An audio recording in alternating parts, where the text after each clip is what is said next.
Hello, I am Dr. Sashank Doshi, and you are watching the 577th edition of the non-stop edition of the Dr. KKs Medtalks. Let's have the headlines for the day.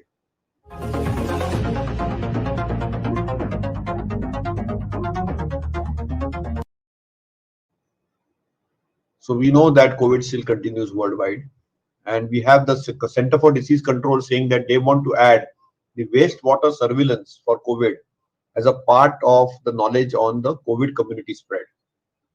Just yesterday, the DCGI has granted approval for the single-dose Sputnik Light vaccine, and we know that that is something very, very important. And they wanted, Dr. Reddy's lab wanted Sputnik Light to be a booster dose. We also know that the 8.33 lakh adolescents have received the first dose, and 0.39 lakhs have received a second dose since January 3rd in this age group. And Delhi has almost 10 to 14 lakh beneficiaries which have received the vaccination between 15 to 18. Data shows that Kerala has crossed the peak in the third wave, but it is yet to be seen if the cases will completely decline or plateau similar to the two waves. So we don't know whether there will be a thick tail. That's something which we'll ask our panelists with us, my friend Dr. Rahul Pandit. The Union Health Minister Dr. Mansukh Mandviya has launched an intensified Indradhanush 4 mission to catch up the gaps in the immunizations of the various rounds of COVID vaccination. And in the 416 districts, the Indradhanush will try to catch this. Today's topic for the day is role of mefenamic acid in COVID-19. Before I introduce the topic, let me introduce my good friend Dr. Rahul Pandit.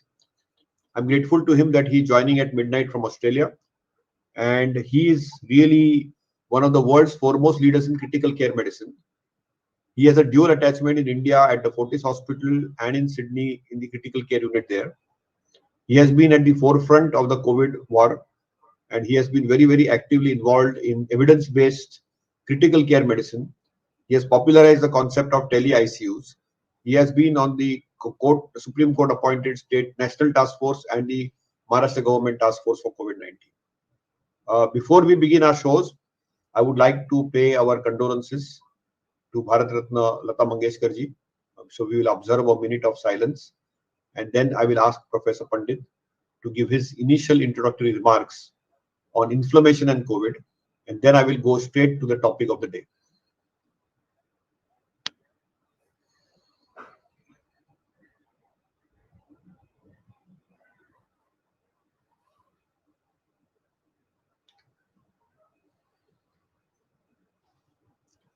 So, Dr. Pandit, what is your insights on this whole topic and concept of inflammation and COVID-19?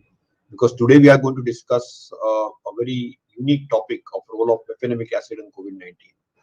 So, before I go to the core of the topic, can you give us some insights on inflammation and COVID?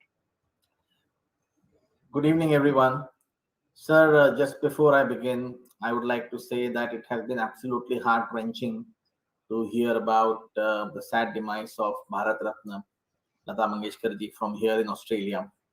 I can say that all the Indians as well as many Australians absolutely loved her, and we are going to miss the Saraswati of India. Absolutely, no doubt about that. And our condolences and heartfelt condolences to the family as well. The first and foremost, sir, in terms of your question, I think there are two or three things which happen in COVID, which we have known since almost 2 years now. And as we've got to know about it, the role of inflammation seems to be coming up. So this inflammation is essentially, in simple language, if I would say, for a layman to understand, for our people who understand more Hindi, it is Sujan.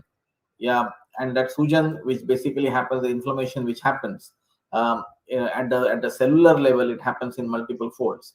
It releases some amount of proteins, the bad proteins, which we call as cytokines. It sort of causes inflammation of some of the target organs, such as the vasculitis, which is seen in the vessels, as well as there is a huge amount of swelling of the other organs, the inflammation of the other organs if they get involved. For example, you may have inflammation of the heart in form of myocarditis. You may have gut inflammation. Sometimes you actually have an inflammatory reaction seen into the lungs which is the most common one, which was seen in the second phase or second wave of our Delta crisis, which we went through last year in the month of May to July, and that was essentially what we would term as cytokine storm. So all of these are set of different gradations of inflammation. But when we generally talk about inflammation, we talk about the process which releases these bad proteins and causes some amount of cellular and hyperinflammability at the organ level. And we have understood that this inflammation is one of the major causes for a patient to deteriorate.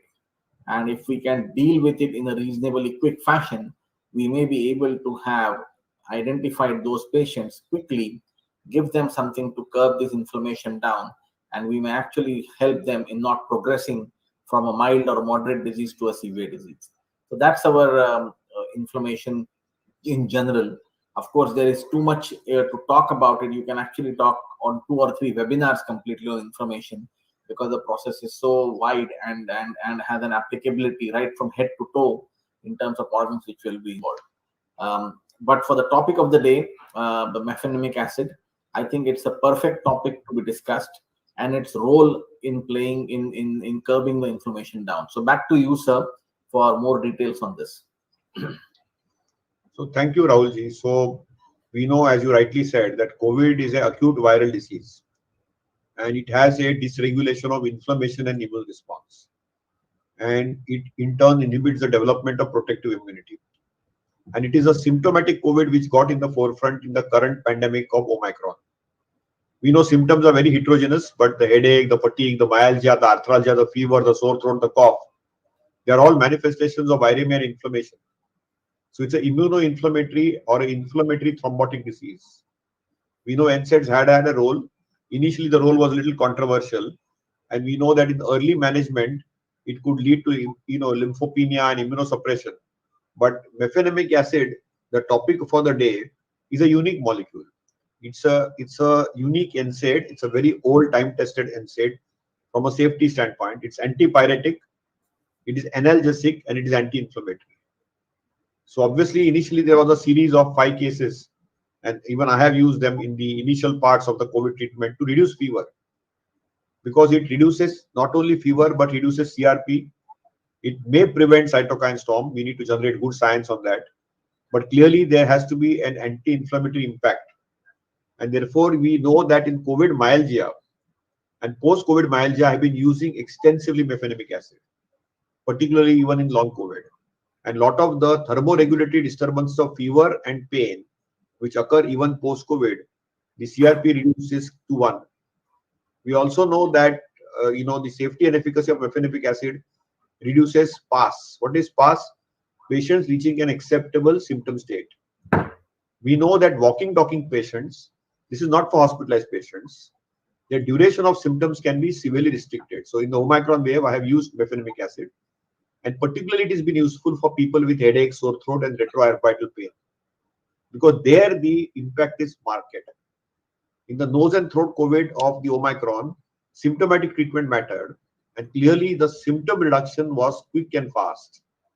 And the reason for that is because it not only reduces the pyrexia and analgesia, but it reduces inflammation. And we know that the COX blockade is down-regulating some of the key mediators. So what is unique about mefenamic acid is it reduces the NLRP3, which is nucleoside binding oligomerization domain receptor like containing pyrine domain 3, which is an inflammasome. And this NLRP3 inflammasome is the one which makes a lot of cytokines loco-regionally or systemically or pulmonarily. And this processing of the pro-inflammatory cascade is kind of blocked, because the mefenamic acid has been shown selectively to block the NLRP3 inflammasome and the release of IL-1 beta independent of the COX-mediated inflammatory pathway. We have also seen, in fact, I got early experience in mefenamic acid on chikungunya, and clearly it enhanced effects of antiviral drugs like ribavirin. So clearly it has a role. And does it have some adverse events? Because the challenge is adverse events. Usually the drug is well tolerated. You can get gastritis. You might sometimes need to give them with some PPIs. So the IMA and the CMAO and Dr. Agarwal, I remember very clearly, 500 milligram 3 times a day for 7 days was then advised, particularly if the HSCRP was high, including post-COVID states, with or without paracetamol. So that's something as a standard of care which was advised, particularly in the first and the second wave. So clearly that data is there. Recently, a double-blind placebo-controlled study has been published in the International Journal of Molecular Medicine, conducted by Guzman Escobar, where they looked at efficacy of mefenamic acid with standard of medical care versus standard of medical care alone, and it was impactful and effective as far as COVID was concerned. So clearly there is data. There's good data to show that anti-inflammatory agents might be a little more potent than just using a simple paracetamol. And symptomatic treatment being the key and inflammation being the key is at the epicenter of all this. So when we are actually handling many of these agents, particularly related to in the COVID space, we definitely need to understand that mefenamic acid works on two things. It modulates the immune defense, and also it has an impact on inhibiting the viral entry by inhibiting the formation of M28. So that is one mechanism of action of mefenamic acid. And because of the selective inhibition of the NLRP3 inflammasome and IL-1 beta inhibiting VIRAC, it also inhibits the synthetase enzyme, thereby neutralizing the effects of the preformed prostaglandins. And selectively, it inhibits the 2-AG and the oxygenation of COX-2. So clearly, we have data to show that whether it is IL-1 beta, IL-6, IL-18, TNF alpha is all down-regulated. The NLP1 inflammasome is blocked, and the serine protease and the viral replication is also blocked. So these are the unique things, and because of the dual mechanism of action of mefenamic acid, it is there. Paracetamol, we know it can only trigger the release of DAMs, but so it reduces the prostaglandin synthesis, but it doesn't have any peripheral action, and it's weak on anti-inflammatory action. There are other anti-inflammatory agents which have also been tried, but they are not impactful always against the NLPR3 inflammasome. So one of the agents is indomethacin. It had conflicting results because it can cause enteropathy as well as cause pancreatitis. But it does have a prostaglandin blockade role. And the other agent is naproxen, which inhibits the NK kappa beta, but doesn't have any impact on the NLPR3 inflammasome. So these are the other agents. So therefore, when you compare all these agents, clearly mefenamic has some role beyond just antipyrexia, and it clearly has a role in myalgia and inflammation in the recovery. Because when there is people are knocked out often, I found this drug, particularly in the Omicron phase, which is predominantly symptomatic, a very, very useful substance. So it's very, very important to recognize 2-3 things which I'm teaching you today. That number one, in symptomatic disease of Omicron, clearly we need a anti-cytokine agent which will improve the inflammasome, which is NLRP3 inflammasome. And in this NLRP3 inflammasome blocking, the cascade of the SARS-CoV-2 viroporins, clearly this blockade works. And this blockade definitely is an option in the treatment paradigm of modulation. And that is something which we know that we need to do that. So we have to always balance NSAIDs in COVID. We know that NSAIDs reduce the risk of developing severe COVID. They improve the recovery and prevent the progression of severe and critical disease. They reduce the viral entry and replication. They inhibit the NF-kappa beta and NLF-RP inflammasome and inflammatory cytokines. They enhance the type 1 and type 3 interferon responses and antiviral CD8 cells and NK cell responses. They repress the formation of Th1, Th17 cells. And they inhibit the migration, activation, and function of monocytes, macrophages, and neutrophils. However, every agent which works potentially very well also needs careful pharmacovigilance for adverse events on gut, kidney, and the heart. It can exacerbate eczema and allergy, so you have to be very cautious and careful. You can sometimes get prolongation of bacterial respiratory infections. So if there's underlying bacterial infection, it needs antimicrobial treatment under appropriate guidance. It may make a little bit of hypercoagulable state. It might enhance secretion of certain inflammatory cytokines. It may reduce the host immune responses, and it might enhance the formation of NETs. So those are the cons of it. Having said that, current data with the double-blind placebo-controlled study being published is pretty compelling and unique. So when it comes to a dual blockade of anti-cytokine viral load, it's a useful tool in the current paradigm. As I said, in the current paradigm, it is the sore throat, the headache, the backache, which is the key. And reduction of inflammation is pretty critically useful. So that's why it's important to focus on this. As I said, the focus on COVID in the Omicron wave is nose COVID and throat COVID. But more importantly, we have to save every life. So we need to ensure that we focus on two things: symptom control, and after symptom control, ensure that there is no deterioration in the lungs. So Dr. Pandit, two questions. First is that in the COVID space, now Omicron is clearly on the decline. Where do we go from here? And I would like you to illustrate to our viewers from India, how is a country like Australia? So we would like to hear from you the Australian experience of COVID screening. So you could just give us your journey from India to Australia. What all did they do? Because now people want to travel out. So I am sure that the MedTalk viewers would like to know, how does one travel safely in the COVID times? How safe is it? Are you quarantined? What are the rules and regulations? What is it that Australian government expects you to do? We would love to hear all that, Dr. Pandit. Thank you, sir. I think your short note on the mefenamic acid was fantastic. I think mefenamic acid is grossly been underutilized in the various forms of precipitation of the COVID symptoms which are seen, and the utility of mefenamic acid for that. And I really feel that there is a lot of space for mefenamic acid to be used judiciously in these patients who have these multitude of symptoms. Especially, I think it probably has got a very good role in post-COVID syndrome as well for body ache. And as you rightly said, you've been using it, I've been using it for post-COVID syndrome as well. Active COVID people who have throat pain, people who have a lot of body ache, 2 or 3 days of mefenamic acid actually just cures their whole symptoms, and they are on the path to recovery. Now, coming to my Australian experience, I think the world has matured to a point that they now understand that it is just not possible for us as human beings, as one nation, one world theory, to remain just in one corner of the world. We are all going to travel. World is a small village. It was a small village before, and now we all need to sort of get back to that concept. And obviously, that concept needs to be delivered in such a way that we don't appear to be reckless and allow the virus to grow back again. But at the same time, we allow the economy, the travel to start up. And that's exactly what the Australian government has done. Australian government essentially lets the states decide, just like India, what restrictions they need to put on their citizens and arriving passengers from international airports or from the docks. And each state has got its own set of rules, though more or less they are pretty similar, except for one state, which is Western Australia, which is still very strict and not allowing any visitors from outside. For New South Wales, which is where Sydney is, you need a RT-PCR negative report before boarding a flight, which is more of a airline requirement and a government of Australia requirement.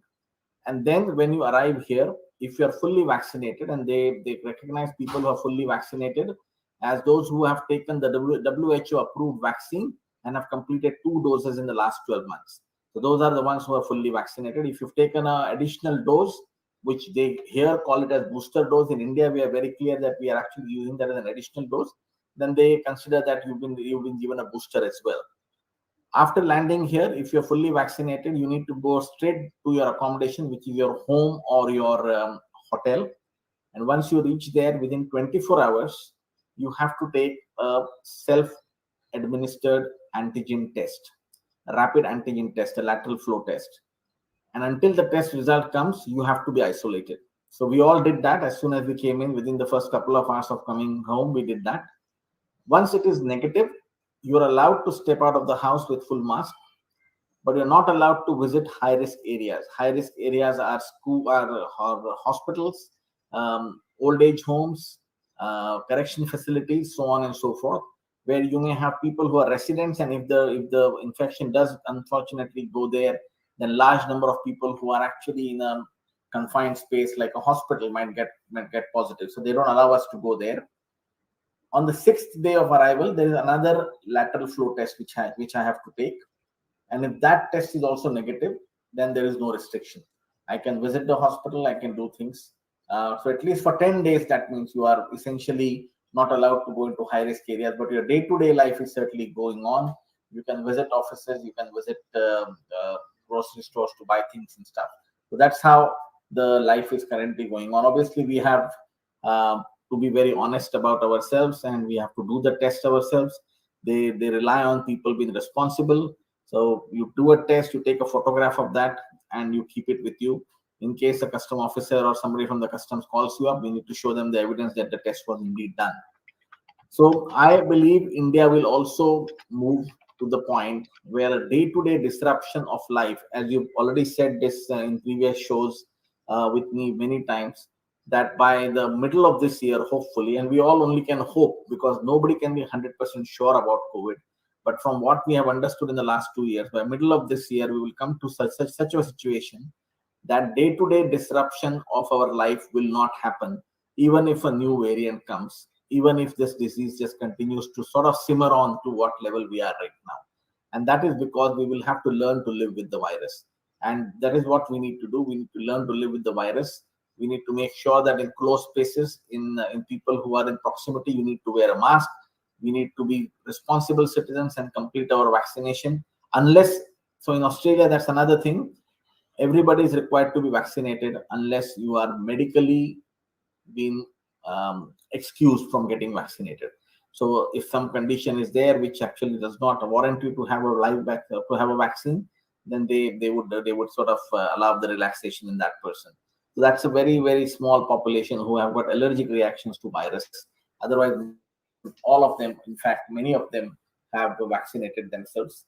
The anti-vaxxers lobby is not huge. It is small, but nevertheless, those thoughts are there in a democratic process. You will always have people who don't wish to get vaccinated, and you will have to essentially accommodate them as a population as well. And that is what probably would happen in India as well.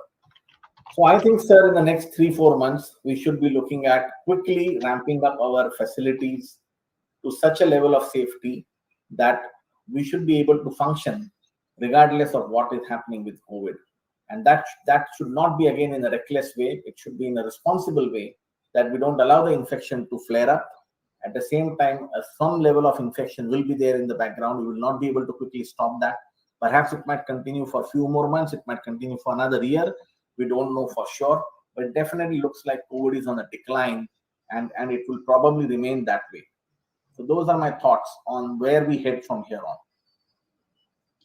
So that's very insightful, Dr. Pandit, and I would just echo what you said, that we have to learn to live life with COVID now. As the wave abates in India, in abroad, we have to live with COVID. So if you have to live with COVID, all the people who are above 45, 50, ensure that they get double vaccinated with a precautionary dose if it is eligible. Ensure that if you are having an underlying illness or immunocompromised state, be more cautious and careful. Wherever possible, follow strictest of COVID appropriate behavior, which include double masking when you are in close contact, in close spaces, in crowded places. That's very, very crucial. Try to maintain a distance.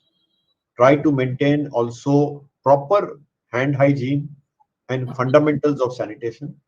And once we do that, it is very crucial and important to recognize that. So this is something which is very crucial to do, and that's very, very critical in the overall strength of doing the needful. What is equally important is that Omicron is still around. Symptom-based treatment is still the key. And in symptom-based treatment, it is treating fever, it is treating pain, it is treating cough, it is treating nasal block, and therefore you will have to give symptomatic treatment. For example, if there is fever, antipyretic; if there is inflammation like sore throat, etc., anti-inflammatory. We discuss mefenamic acid-like drugs. Paracetamol is always there as a backbone. If there is persistent cough, which is non-resolvable, maybe an inhaled budesonide. If things still don't look okay and you have persistent of headache or backache or any other pain or inflammation or myalgia, Probably again, mefenamic acid is not a bad option. Look at the NLPRP3 inflammasome. Beyond that, we also, if you are above 50, you have more than two comorbidities, you can still look at molnupiravir. It's not a bad option in select cases who are symptomatic and who are at high risk for deterioration. So remember, right now, what red flagging is to identify people at risk and focus on them, treat people symptomatically, and save every life. That's the current focus. Predominant strain now worldwide is Omicron, and we have to hope and pray that is a no new variant. But be sensible, be safe, be responsible, and be prudent. That's what we are there. Don't forget cardiometabolic issues. Don't forget a statin with a low dose of antiplatelets. Don't forget simple things like yoga, pranayam. Don't forget, which Professor KK Agarwal used to always say, the CRP and CBC. Don't forget post-COVID syndrome. Don't forget simple micronutrients, that's C and D. So ensure that have a very comprehensive symptom-based approach. But the most important thing is the mental health pandemic. So Dr. Pandit, my last question to you is, last week the budget for India was presented, in which two things are the key. One is digital health and second is the mental health. And the consequences of COVID have led to a boom of anxiety, to panic, to depression, to uncertainty. So a mental health pandemic also has ensued. And that is why the focus is back on mental health. And you see that more acutely when you are in the ICU setup, I'm sure. And the second is that there is a movement towards digital health.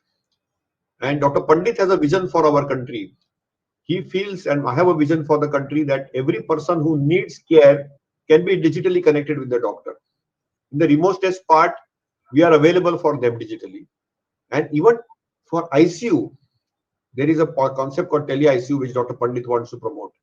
So first, Dr. Pandit, your thoughts on mental health pandemic, and then your thoughts on the, which is a national mission now, and then your thoughts on digital ICUs. How do you visualize it? How do you conceptualize it? And then maybe I'll just get one take-home message and we'll close our show. Sure, sir. I completely agree with you that mental health, unfortunately, has indeed been at a pandemic proportion. It has sort of gone shoulder to shoulder with the COVID-19 pandemic. If you look at the amount of sufferings, while at one end we talk about our success story of how India has managed the pandemic quite well, there is a parallel end on the other side of the coin, which is people who have lost their near and dear ones, people who may have lost the earning member, the bread earning member of the family. People may have had family members or themselves in the hospital for a prolonged period of time, receiving various therapies like ventilators and tracheostomy tubes and BiPAP and HFNCs. Some of them unfortunately lost jobs because the economy did take a dip initially. Now it's obviously coming back up again, but initially there was a big problem. And most importantly, just by the fact of having so much of negativity around and people were sitting at home, I think a lot of people went through what we would now call it as depression, or some of them went to post-traumatic stress disorders. Some of them have gone into a panic situation of what future holds for them. And all of these things, which were not very well recognized in the Indian scenario, have now become the center stage for discussion. And I think the more we talk about it, more people should become cognizant of the fact that they need to seek help for it. And it is not a psychiatric problem. It is an issue which can be solved with just talking to somebody who is sensible. Sometimes you need drugs to calm yourself down. We see that quite often in the ICU as well. ICU, it is even more prevalent, sir, because at least in the outer world, you have people and their faces to recognize. In the ICU, the patients are only seeing us in PPE kits. They are not connected with the family. To make it worse, they are always in the tube light or the fluorescent lights, and they are never actually kept in the sunlight. So the day-night cycle or the sleep-wake cycle gets disturbed as well. And all of these things are complicating their mental issues. So I think mental health is very, very important. Coming to the second question, your telehealth, tele-ICU or EICU, what I call it. I think we as a country should unanimously stand up and say, as doctors, that not one citizen should be deprived of good medical care, even in the remotest part of the country. Now, it's a very bold statement to make, but to provide that, you would require 3 times the number of doctors which are there right now. And majority of our doctors are unfortunately centered in and around the big cities. Some of them are going to the rural areas, but not everywhere. And if you talk about specifically about ICU, intensive care is just being picked up as a specialty in the last 2 years now by common people. And if you want an intensivist in every hospital in this country which has got an ICU, whether it's a 5-bedded ICU or a 50-bedded ICU, you would probably need 4 to 5 times the number of people who are there already practicing intensive care, which is just not possible. But what is indeed possible is that a remote ICU management system, which is eICU, can connect at least 500 patients at a time with 1 or 2 doctors sitting remotely in one corner of the country. And they would be able to help the physician or the anesthetist there who is managing these patients to manage these patients more effectively so that we can save lives. And what are the things which we can do better?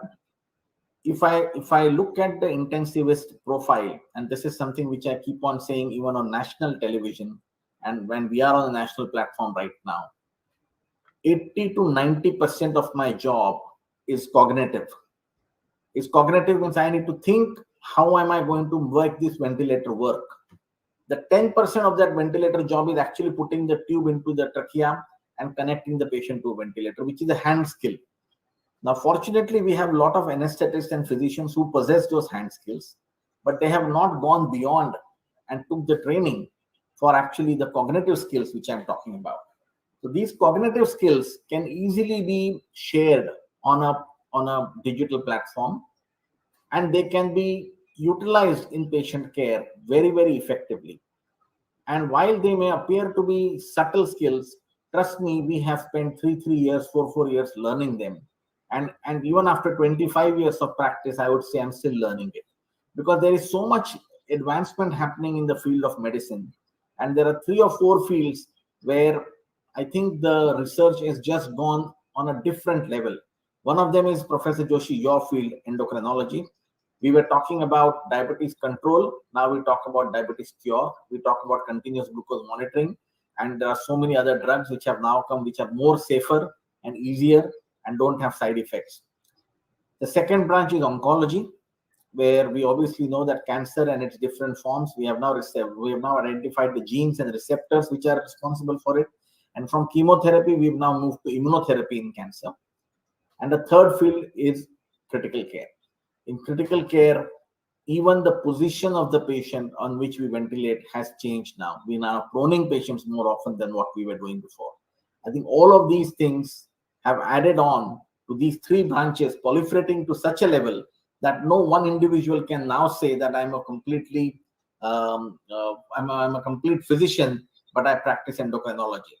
Well, they would be able to practice a part of it, but it would still require endocrinologists to do the whole job. And similarly, it would require intensivists to do the whole job. And this can easily be shared. This 80 to 90% of cognitive skill can easily be shared by a doctor sitting anywhere. And we should make sure that every Indian has got access to this. No Indian in any ICU in this country should ever fall short of specialized care which needs to be delivered to him. That's the vision, sir. We both of us carry, and I'm pretty sure in the next 6 to 8 months we would strive hard to bring it under one umbrella and to try and make it more successful and more reachable for people in the rural parts of the country. So that's my take on mental health and tele-ICU. Your final comments, sir, before we stop the show. So I echo your thoughts and sentiments that physical barrier is no more the barrier for accessing medical care. Whether it is simple office consultation, community-based consultation, home-based care, to critical care. So that is what Professor Pandit was echoing. And the second thing is that the uncertainty is ending. The unknowns are getting known. We know the pattern of COVID. We know that the likelihood of another contagious and virulent strain is less likely. But we can't be complacent. We need to be cautious and careful, not reckless and stupid. And we have to walk the path. I think it's just a matter of time. We have to learn to live with COVID. COVID will become like any other disease like dengue and malaria. And we are living in pandemic times, difficult times. But we are moving slowly and slowly towards a disruption-free world with COVID that needs happiness in life, kindness in life, gratitude in life. And that is why mental health is so important. There is no scope for being negative. We always have the tunnel of hope at the end of the day. And I think that is something for which the living spirit of Dr. KK Agarwal stood for. He stood for hope, he stood for gratitude, he stood for kindness, and he stood for positivity. He always said, whatever happens, the show must go on. And COVID or no COVID, the show will go on. And we know that our common goal is only one: health of every human being with disease or without disease. And more important than just physical health, it is happiness for every human who is undergoing any chronic disease or acute disease, as well as happiness for every individual on planet Earth. So if you are healthy and happy, and we are able to find that Guru Mantra of health and happiness, that's the way to live. Thank you so much, Dr. Pandit, for joining us at past midnight from Australia in Sydney. And we are grateful once again to the entire team of Dr. KK's Medtalks for this 577th show of Dr. KK's Medtalks. You will meet once again tomorrow with one more show of Dr. KK's Medtalks. Till then, thank you so much. Before we meet on the Jopa show next week. Thank you, sir.